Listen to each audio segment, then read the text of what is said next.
Sejam bem-vindos a mais um programa Saber Investir. E a partir de hoje, durante todo o verão, nós vamos gravar aqui diretamente do Costão Golf, muito bem instalados aqui numa casa dentro do Costão Golf. E para começar a nossa série de verão, vamos falar sobre crises. Como que elas se instauram, quais foram as crises que ocorreram e o que está acontecendo agora com a crise que já vem desde 2008. Para nos acompanhar nessa discussão, temos aqui o economista Richard Rittenband, que vai nos acompanhar, e o Jean, que voltou das suas férias lá da Europa para conversar com a gente. Richard, boa noite. Boa noite. Crise é um negócio que sempre tem, principalmente no sistema capitalista, né? Aliás, o pessoal de esquerda gosta muito de falar disso. Mas é um problema do capitalismo? Não necessariamente, né? Você tem períodos da história que você pode ter crise por algum fenômeno natural, por uma guerra. Já no caso capitalista, você tem o que a gente chama das flutuações cíclicas. Mas o que as pessoas têm que entender é tirar essa conotação negativa do que é uma crise. Porque o que é uma crise? Crise nada mais é que um período de ajuste, um período para expurgar excesso, seja excesso de consumo, seja excesso de investimento. E por trás disso sempre tem o quê? Endividamento, excesso de crédito. E a crise é o quê? É o momento que o dinheiro troca de bolso. Se não ocorressem essas crises, como é que você vai ganhar dinheiro apostando no investimento em ganho de capital? Que você precisa comprar o quê? Barato para vender caro. Ou seja, não dá para ir numa loja e barganhar para cima, né? Tem que barganhar para baixo, é isso que acontece na crise. Exatamente. Como o Richard falou, tem que comprar barato.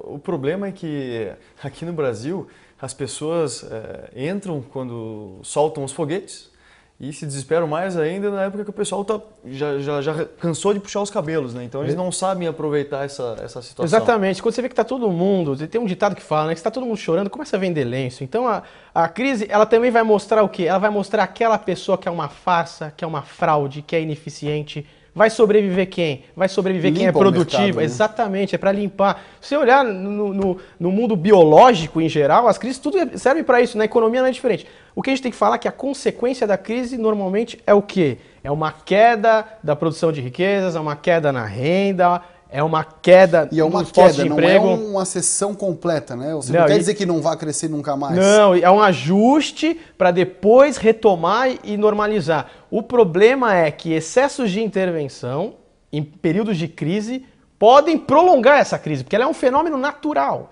Porque o ser humano ele é um fator psicológico, medo e ganância. Chega um ponto que ele fica míope, ele fica cego e ele exagera nos julgamentos dele. E aí depois vem a conta, é o que a gente sempre fala, né? Quando a maré baixa, você vê quem está nu, né? Sobre a intervenção, principalmente do Estado, a gente vai deixar para tocar nesse ponto um pouco mais para frente. Perfeito. Agora, é realmente o momento, como você falou, de compras, né?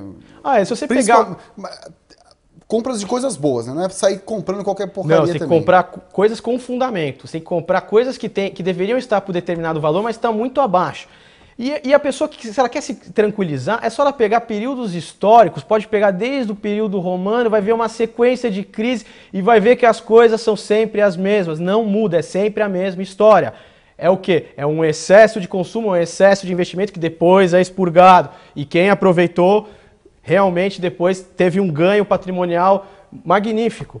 Jean. Richard, só completando aqui, Daniel, Richard, qual, na sua opinião, na tua experiência, qual foi a crise que mais chamou a tua atenção até hoje, de todas que você já estudou?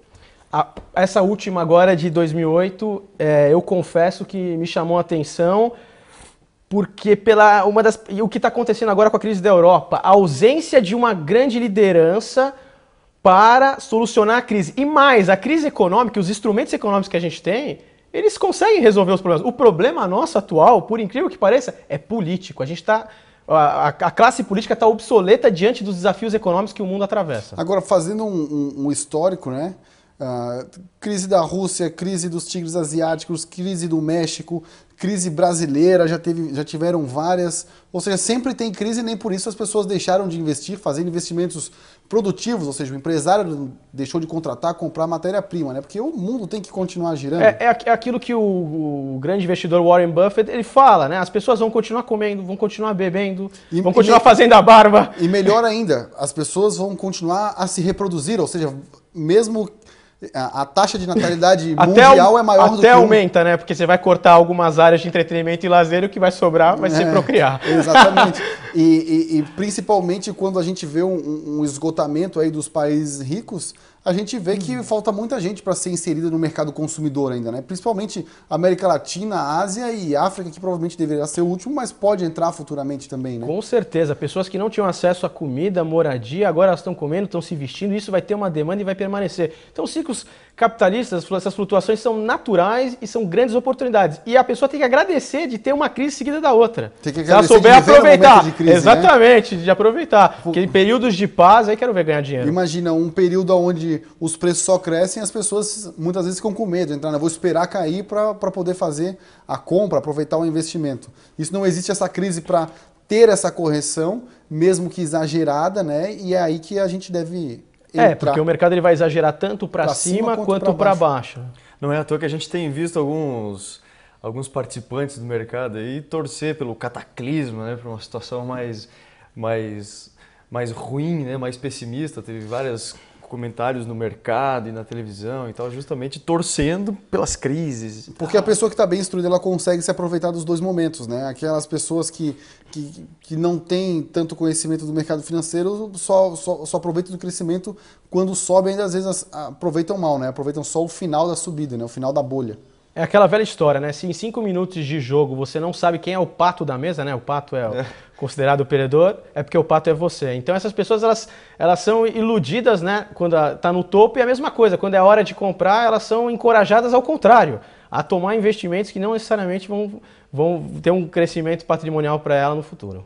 E no próximo bloco a gente vai fazer uma análise sobre aquela crise que é muito comparada com a atual, que é a crise de 1929. Não saia daí.